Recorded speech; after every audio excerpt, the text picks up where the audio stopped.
#blade. A euphoric moan escaped my lips as I tightened my grip on the hips of the woman straddling me. I lay on my back, and she sat atop me, her hands on my chest. Every movement of hers sent waves of intense pleasure coursing through my body, a sensation I hadn't felt in ages. It was pure ecstasy. A self-satisfied grin tugged at the corner of my mouth. I squinted, trying to get a better look at her, but her face was completely hidden. Her long, dark plum hair cascaded over her, creating a shadow that concealed her features. Strangely, even though I was certain I'd never met her before, she felt oddly familiar. But the mystery of her identity was the least of my concerns. I was more preoccupied with what we were doing. It had been so long since I'd held a woman like this, and I knew I shouldn't be involved in such a situation. Yet I didn't want this moment to end. Damn it, I growled as my hips thrust harder, meeting her as she bounced on me. I let my hand roam, my fingers grazing her bare skin. Her soft whimpers filled my ears, and just as I was reaching the peak of pleasure, a deafening scream ripped through the air. It made my body go rigid, and every hair on my body stand on end. I recognized that scream. I'd heard it countless times over the past 5 years, and each time, the pain it brought never dulled. The woman in front of me vanished in an instant, and I fell with a thud, my body rolling. I found myself lying face down on the wet, muddy forest floor. My eyes searched the darkness until they found what I was looking for. No! I roared so loudly that I felt the ground tremble beneath me. My hand reached out as the horrifying scene unfolded before my eyes. I watched in sheer terror as my mate's body was flung into the air and landed on the ground with a sickening thud. No! No! No! I tightened my grip on the dry leaves and twigs, scrambling to get up. I sprinted towards Soledad, snapping the necks of the wolves in my path until I reached her. But it was too late. Blood oozed from her mouth and the hole in her chest, pooling around her body. My knees buckled, and my world crumbled right in front of me. They had destroyed her. No, no, no, please no. My desperate pleas echoed through the forest as I knelt beside her. I didn't know where to touch her first. I just wanted the bleeding to stop. Please make the bleeding stop. I kept begging, not knowing who I was praying to. Our eyes locked. Through our tears, I could see her emerald eyes losing their sparkle. I took her hand and placed it on my chest, resting my forehead against hers. I tried to hold back my tears, but they flowed freely. The sparks and her scent surrounded me, but they were fading. She was slipping away. Please don't leave me, I murmured softly, trying to breathe in the air she was exhaling. Not yet, please. And then, everything about her faded. The sparks, the scent, and her breathing. She was gone. No. I roared, and my body jolted upright, waking me from yet another torturous nightmare. My eyes widened as sweat trickled down my forehead and all over my body. I stared blankly at the vast, dark forest in front of me. Another nightmare. It felt so real, just like it had for the past 5 years. I let the agony wash over me as I remembered her, but there were no more tears left. I'd cried them all out. Soledad. She died 5 years ago. 5 years had passed, but the pain never lessened. 5 years of recurring nightmares about her death, a constant reminder that I'd failed to save her. I was an alpha, one of the most powerful in the North, and yet I couldn't protect my own mate. They wanted me, but they went after her. They knew that killing her would break me, and they were right. Knowing that I was the cause of her death and that I couldn't stop them was a burden I'd carry for the rest of my life. After her death, I left my territory and hunted down the pack of rogues who'd caused her demise. But even with their hearts in my hands, I still felt incomplete. I craved more. So I didn't stop. I let the anger and the beast within me take control of my life. I'd spent the past 5 years in the wilderness, making money by taking on jobs to find and kill anyone for those who paid. It didn't matter what the reason was. I just wanted blood on my hands. The more I killed, the more numb I became. My heart grew colder with each passing day. I welcomed the darkness, waiting for the day when my life would end and I could finally be free from the guilt. But death never came. Instead, I had to live with this pain every single day. alive but in a state worse than death. I closed my eyes and took a deep breath of the cold air. I lay down on the cold ground, spreading my arms wide as I stared at the moonless sky above. I knew I wouldn't be able to go back to sleep, so I might as well get moving. Rage, my wolf, growled in my head because I'd pushed Soledad's memory to the back of my mind again, something I'd been doing a lot lately. I'd learned to control my thoughts about her when I was awake, but at night, in my dreams, her death always haunted me. After waking up, I'd let myself think about her for a moment, and then I'd go about my day as if she'd never existed. Until nightfall, when the nightmares would return and the cycle would repeat, day after day, night after night. I picked up the small, tattered satchel that held my few belongings and glanced at the carcass of the elk Rage had devoured last night. I had no appetite, but my wolf needed to eat. Usually, I'd let him out to hunt, but last night, I needed to channel my misery into something. So, I'd gone hunting, and the elk had been my target. I knew Rage wanted to finish the remains of his meal, but I didn't want to stay here any longer. "I'll let you hunt again later," I told him as I started walking in the direction I was headed. He growled at me, still annoyed that I'd ignored our mate's memory again, and refused to let him eat. But as always, I ignored my wolf. I took a deep breath and set my goal for the day. I'd been good at blocking out Soul's memory when I was awake, and it shouldn't be a problem today. I needed to find the witch that Alpha Stone of the Mystic Pack had asked me to locate. The Witch of the Red Mountain was the only known witch who'd escaped the underworld alive. Apart from the money Stone had offered, I'd accepted the job because I had my own agenda. I wanted the witch to help me reach Soledad. I wanted to speak to her one more time and ask for forgiveness for being the reason she was dead and for not being able to save her. Maybe then I could finally free myself from the guilt. Or perhaps the witch could bring her back from the afterlife. Or maybe she could end my life and take me to where Soledad's soul was. I just wanted it all to end. I was tired of life. I couldn't find any happiness anymore.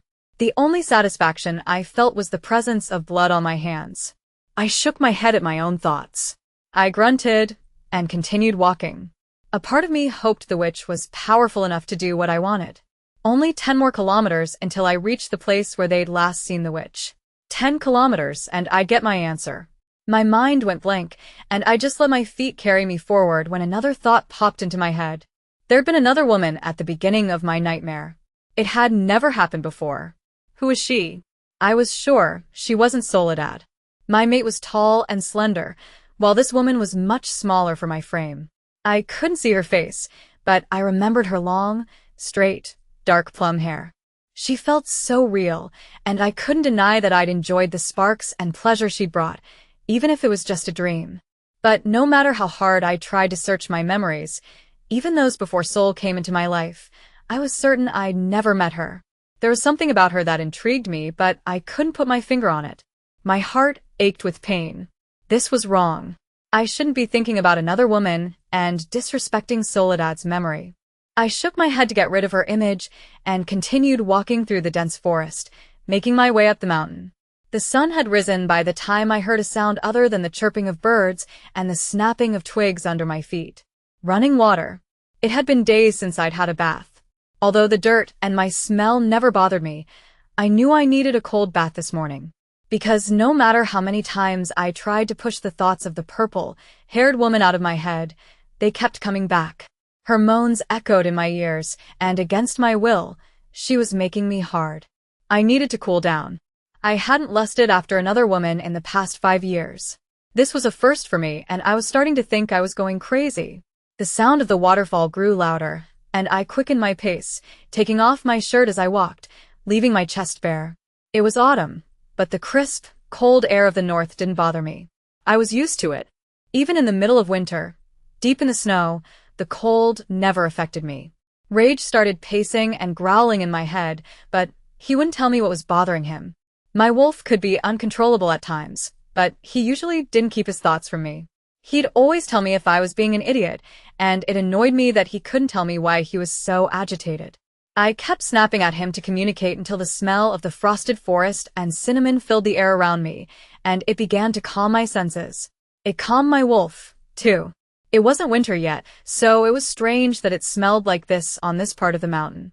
I never realized I liked the smell of the forest in winter, but at that moment, I reveled in it. The body of water finally came into view. A waterfall. It was small compared to others I'd seen, but it was beautiful. I knew the water should be cold, but for some reason, the steam rising from the lagoon made it look warm. Maybe the water source was a hot spring, but it shouldn't be this warm in this weather. But whether it was warm or cold, I was going in. My body ached for a swim.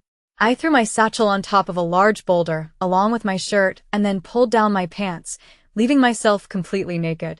It was when I stood in front of the small lagoon below the waterfall that I noticed the smell of the frosted forest, and cinnamon was stronger and more concentrated where I was. But before I could figure out why it was making my mouth water, a small figure emerged from the water and let out a terrified scream. For a moment, I thought I was seeing a nymph come to life. Time stood still as our eyes locked, and I felt a bond snap within me. Slowly, all my senses came back to life as I stared at the woman with the dark plum hair. She was naked and looked like a goddess in the middle of the water. Even though I hadn't seen her face in my dream, I knew it was her. Everything started to make sense. My wolf's agitation, the intoxicating smell of the forest that I'd always ignored, and my cock getting harder just at the sight of her small face. The goddess had given me another mate. My second chance mate. #Althea. I'd grown accustomed to living alone after my mother died 2 years ago. I had no idea what had caused her death.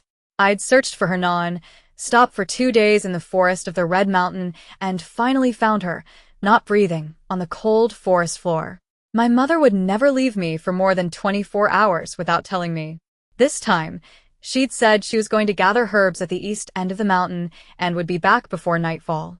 The night came, and then the morning, but she didn't come home. I waited until lunchtime, and when she still didn't appear, I decided to go look for her. The forest was full of creatures beyond human comprehension. Shifters were everywhere. According to Mom, bears and wolves were the most common ones. Although they were dangerous, I'd been lucky never to encounter one. I hoped I'd find my mother before I crossed paths with any shifters or other non-human species. I wasn't scared of them, but I knew I was weaker, so I wasn't taking any chances. I set off on my journey. It took me 2 days of constant walking, following her magical traces. My mother would always leave traces of her magic for me when she walked in the forest. So, when I couldn't find any more after following her initial trail, I knew it was bad news for both of us. But I kept walking. At the end of the second day, I found the answer I'd been looking for. Her body was lying on the forest floor, partly covered in mud and dry leaves. She'd been dead for over 48 hours. I spent the whole night crying beside her, hugging her cold body, hoping my cries and pleas to the spirits would bring her back.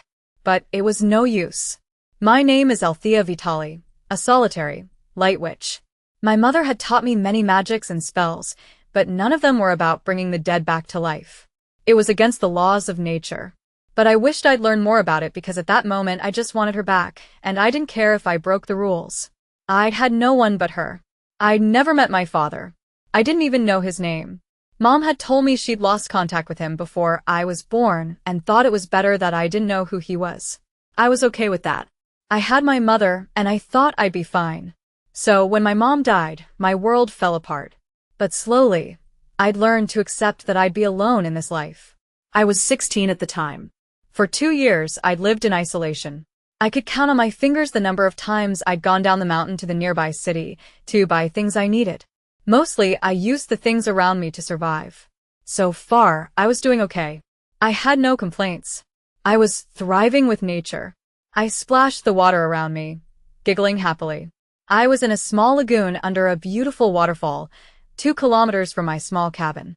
Bathing naked in this place was a luxury for me. The water was cold this time of year, but a little magic warmed it up, and there I was, in my own warm, private bath, surrounded by nature. Living alone wasn't so bad. I ran my hands through my hair, flattening it, and then sank deeper into the water, picking up the trinkets I'd dropped earlier to keep myself entertained. I was swimming peacefully when my heart started pounding for no reason. This usually meant danger. I paddled to the surface, and as soon as I did, my eyes widened, and a scream escaped my throat. "Ea!" My eyes met those of a very naked, huge man standing at the edge of the lagoon, right in front of me. I kept screaming, but I stayed in place, just staring at him, until I noticed something moving between his legs. He had an erection. And spirits. It was huge and still growing. I'd never seen a naked man before, and I couldn't stop my eyes from widening and my pussy from tingling. My head slowly tilted up to look at his face. His eyes were filled with lust as they focused on something, and I realized he was looking at my breasts as the water sat below them. Instead of covering myself, I spread my arms and summoned leaves from the ground to form a tornado around him. "What the hell?" he growled. I wasn't expecting his loud voice, so I lost focus on my chant, and the tornado disappeared. I prepared to create another one, but the huge man jumped into the water and landed in front of me. I knew I was in trouble. Water splashed in my face, and my feet slipped. I screamed as I fell backward. I was gasping for air when his hands grabbed my arms and pulled me up. He was holding me so tightly that it hurt. "Let me go!" I screamed, trying to break free. My hands clawed at his body, but I was no match for his large frame. "Calm down," he growled, and my body went rigid. Before I could plead for my freedom, he pulled me towards him, pressing our naked bodies together. My breasts were against his hard stomach, and his erection was poking at my navel. I couldn't breathe. "Calm down, or my wolf will come out," he said in a low, rough voice. A chill ran down my spine. I didn't know if it was because of the word wolf or because his voice was so sexy. He was a shifter, a werewolf. No wonder he was so perfectly built. I closed my eyes, trying not to be affected by his naked body against mine, but I couldn't help panting. Every part of my skin tingled, as if it was eager to touch him. "Get away from me," I murmured. I had to, otherwise I'd collapse. "Are you okay?" he asked. How could I tell him that I'd never been this close to a man before? That his naked body was making me feel things I'd never felt before? And that I could feel something wet between my thighs, even though I was in the water. "Don't hurt me." I knew I could try to protect myself, but I didn't have my crystals and runes, and he was so much stronger. Besides, his presence was making my knees weak and my stomach churn. "If I wanted to hurt you, you'd be dead by now," he said coldly, bringing me back to reality. He was a stranger, and that meant danger. "What's your name?" he asked. "I don't have to tell you my name. Why are you here?" I countered. "I have business here." "Are you going to kill me?" "If I wanted to kill you, you'd be dead already. You wouldn't even have time to talk," he snapped. "Let me go," I said firmly, my teeth chattering as the warm spell on the water wore off and the cold surrounded me. I didn't realize I was leaning heavily on him until he suddenly let go. My feet slipped again, and I was about to fall into the water when I felt his hands on my ass and the side of my breast. "Can you balance yourself?" he growled, and I was shocked because I could feel his rough hands on my private parts. "How clumsy can you be? You monster! Get your hands off me!" "Damn it!" he growled again, and let me go. I fell into the water and started flailing my arms to stay afloat. I thought he'd help me, but he didn't. I finally found my balance, but anger boiled inside me as I stared at him. "This is my private spot. Leave." He'd already climbed onto a big stone in front of me. He scoffed as he turned around and crouched, his erection pointing in my direction, almost at my face. I was still furious with him, but I couldn't explain the strange feeling I had when I saw his manhood. Excitement? Curiosity? But there was no way I'd let him know that. "Have you no decency?" I shouted at him before he could speak. "Get that thing out of my face. Hashtag Althea. Have you no decency?" I screeched. "You repulsive creature. Get that thing away from my face. Can you just calm down? I'm a shifter. Nakedness doesn't bother me. I'm not a shifter, and I don't go around naked or see naked people. If you haven't noticed, I can see your breasts and your pussy, but I'm not acting like it's the end of the world," he scoffed. I hissed and swam to the nearest rocks, hiding part of my body before speaking. "Leave. Now." I wasn't sure if I was disappointed that he'd seen my private parts or because he seemed to ignore it while I was so affected by his nakedness. "Are you a witch?" "I need to talk to the witch of the Red Mountain." He ignored my words again. "I don't have time to answer your question." "Oh, come on, Little Mermaid. Just answer me, and I'll be out of your hair." I glared at him, but didn't answer. I motioned with my hands, and my clothes flew through the air and landed in my hands. I saw his eyebrows rise, but I was already squeezing myself behind the big stone, so he wouldn't see me while I put on my clothes. Then I heard a loud splash in the water. I peeked out from my hiding place and saw the big man swimming gracefully. His body was covered in tattoos and scars, but they suited his build and his rugged look. He was quite attractive, unlike the men I saw in the city with their baggy pants and chains. I kept staring at him, studying his features, and didn't notice that he'd swum across the water and was now in front of me. Now that you're decent and Mai is hidden, can we talk? Where can I find the Witch of the Red Mountain? I glared at him before answering. 8 kilometers to the east. Is she alone? Are there other witches with her? Alone. Okay. Does she live in a hut or a cave? I rolled my eyes as I pulled my hair into a ponytail. Under the ground. What do you mean? Is it an underground cave? 6 feet under the ground. She's dead. When I found her, she was already gone. I couldn't lift her body then, and she was too heavy to carry, so I dug a hole with my hands and magic for hours until I could bury her. The witch you're looking for is dead. Now that you know, you can leave. I said it all in one breath, and my body shook as I fought back tears. I'd never talked to anyone about her death, or the pain I'd felt afterward. Although saying it didn't take away the pain, I felt a little better. The big man opened his mouth but closed it quickly. His face softened for a second, but then the cold look returned. We stared at each other in silence before he turned around and swam to the other side of the lagoon. I didn't look at him anymore as I jumped over the stones and started walking quickly. I was already thinking of the spells to shield myself from being sensed, but I didn't do it. I had no idea why. I kept walking until I heard footsteps behind me. You should leave. It's dangerous out here, I told him. I live for danger. I have more questions. Ask someone else. I don't have time for you. I'll wait until you have time for me. What do you want? The witch you're looking for is dead, I said, walking ahead of him. I knew he could catch up easily, but he stayed behind me. It should have worried me, but for some reason, I wasn't afraid he'd do something bad to me. Oh, spirits. I thought living alone had made me so careless that I was actually talking to him. I think you're a witch, too. I need your help, especially if you know about the demon realm and reaching out to the dead. My ears perked up. I stopped and turned around, making him stop too. He had his clothes on, but I could still see the outline of his muscles. Despite his rough appearance and scowling face, he was really good looking. What do you want to know about the demon world? I asked. The demon realm had always fascinated me. And who do you want to reach in the grave? My mate. She died, and I didn't get to tell her a lot of things. His whole demeanor changed. The arrogant man I'd seen earlier was gone, replaced by a man with a broken soul. What you want is against the laws of nature. No one should mess with the boundary between the living and the dead, I said calmly. I didn't know why my heart ached. Was I feeling sorry for him? Or was there something more? Have you ever done it? He asked. I'm not a dark witch, and I don't want to be one, I said, turning away and walking again. What about the demon world? If you think conquering the demon world will let you see your dead mate, you're wrong. The underworld only holds rotten souls, the unrepentant, and the outcasts of other realms. Unless your mate is one of them, you won't find her there. I have another request about the demon world.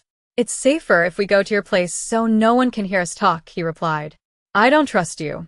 If you didn't trust me, you'd have walked away, but you keep answering my questions. Or is it because I'm so attractive that you can't help yourself? I stopped in my tracks, disgusted by his arrogance. Before I could stop myself, I was yelling at him. You're so arrogant. Me liking you? Look at yourself. I bet you're still ugly in the dark. Aren't you being rude? No, I'm just stupid. I should be walking away, but I keep talking to you. Do you know why? He asked, the arrogant smirk back on his face. I don't know, and I don't care. Do witches have mates? Like werewolves? I laughed sarcastically. No, thank the spirits. What's with the sarcasm? You have a heart. Why rely on a mate bond to fall in love? Maybe because shifters are the most indecisive and arrogant creatures on earth. Every so-called alpha male wants all the females at his feet, so your goddess has to tie you down. I didn't get to finish my sentence when his hand grabbed my jaw. Enough. he growled, and my self-defense reflex kicked in. Before I knew it, I'd released an energy that knocked him away. His body flew and hit a tree with a thud, but he managed to stay on his feet. "Don't you ever touch me again." I felt my face getting hot and my chest heaved. He just looked at me, amused, which made me even angrier. "Leave," I said again, and turned my back on him. I'd taken a few steps when his voice stopped me. "You're my mate, little witch," he roared. "The goddess has given me a second chance with a witch." It took a while for his words to sink in. I knew about wolves and the mate bond. My mother had talked about it a lot, about a couple who were fated mates and couldn't be separated, not even by the king of the demons. But I'd never heard of second chance mates. He must be lying, just trying to get information from me. It was a cruel joke. I closed my eyes and took a deep breath. I wanted to be angry, but instead, I decided to walk away. Hashtag Althea. I got home and tried to go back to my routine, but I couldn't focus. Everything reminded me of him. I could see his muscles flexing, his jaw tightening. Even with his angry eyes and flaring nostrils, I found myself attracted to his physical appearance. There was definitely something wrong with me. For the rest of the day, I fought with myself not to think about him. At one point, I even screamed as loud as I could, and the energy I released made all my pots and pans fall to the floor. But I still couldn't get him out of my mind. I finally gave up and let my desire for him take over. I closed the curtains, even though I knew I was alone on this part of the mountain, and sat on my small couch. I leaned back, bent my knees, and spread my legs. I slipped my hand under my dress and into my underpants. I let my mind wander, imagining his rough hands all over my body, touching and caressing me. I took my desire to the limit, enjoying the thought of him. My toes curled, and just as I was about to reach the peak, there was a knock on the door. I looked out the window and saw the same huge man standing outside, holding a pile of cut wood in one arm.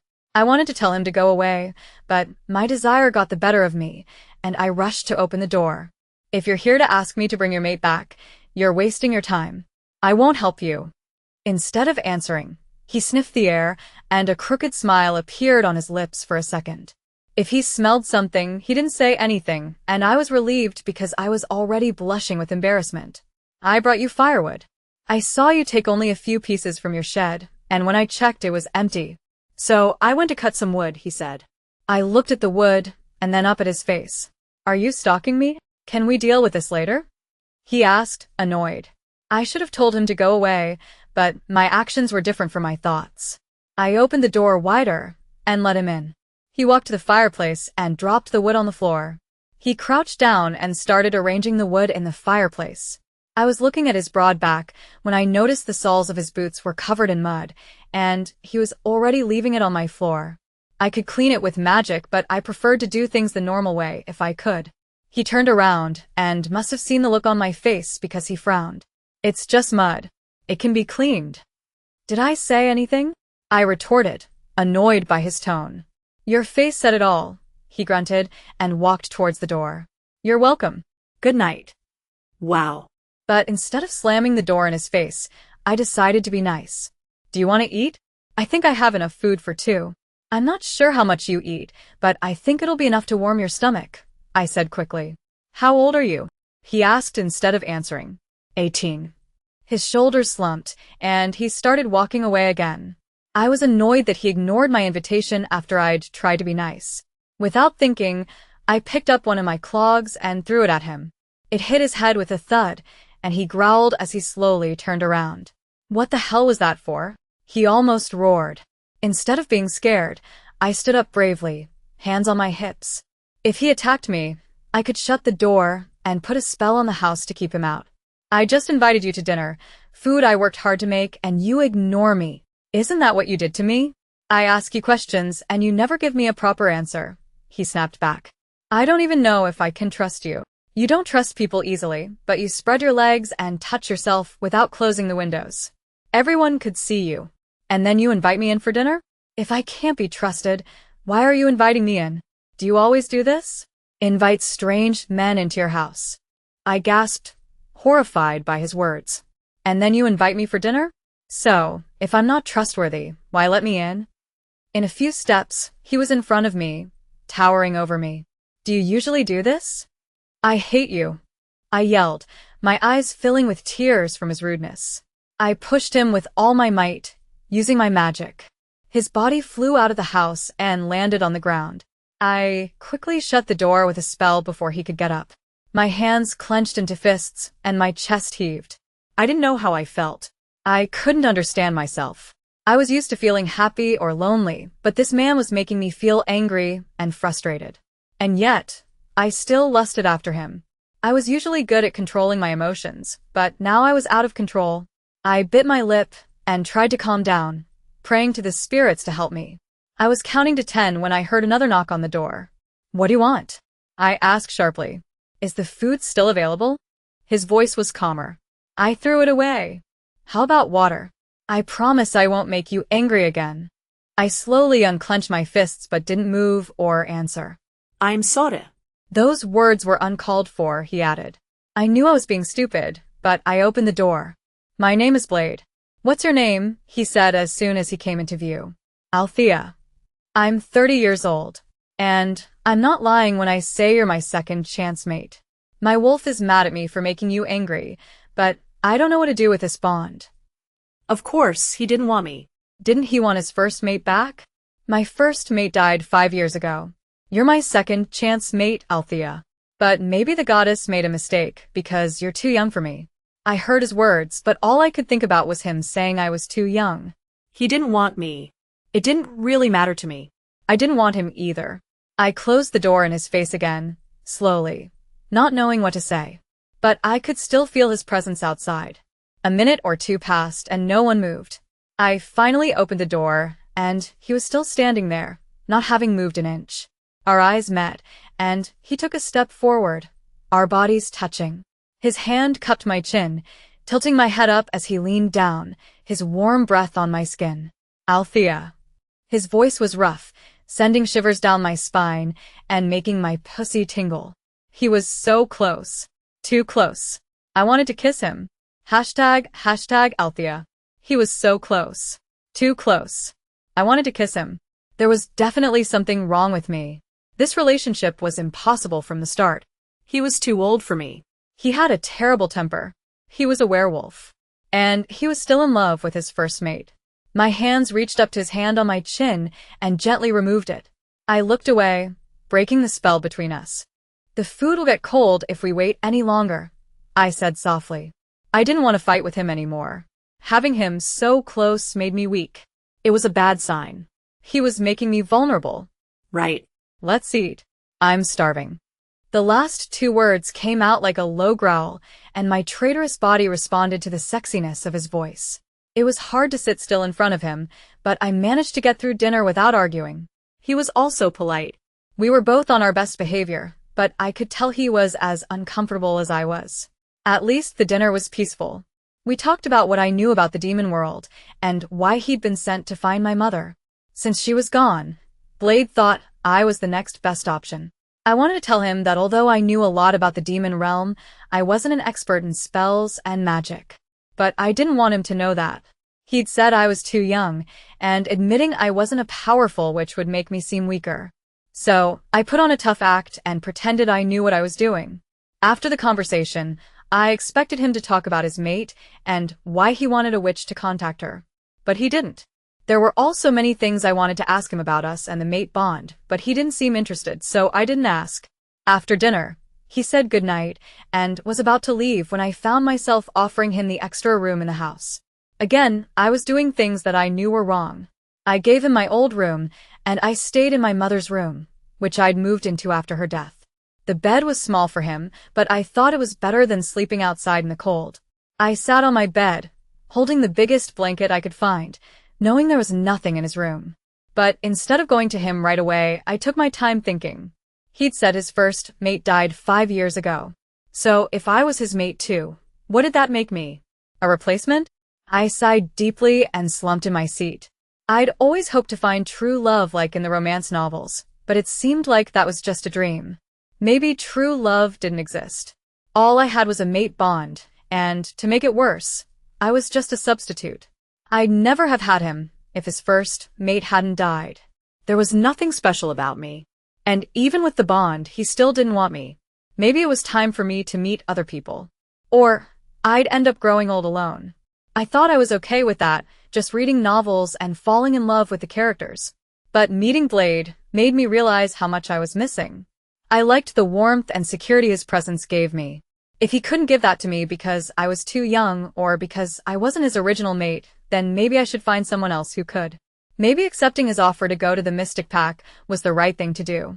It would give me new opportunities. I could try it, and if it didn't work, I could always come back. I made up my mind to tell him I'd go with him.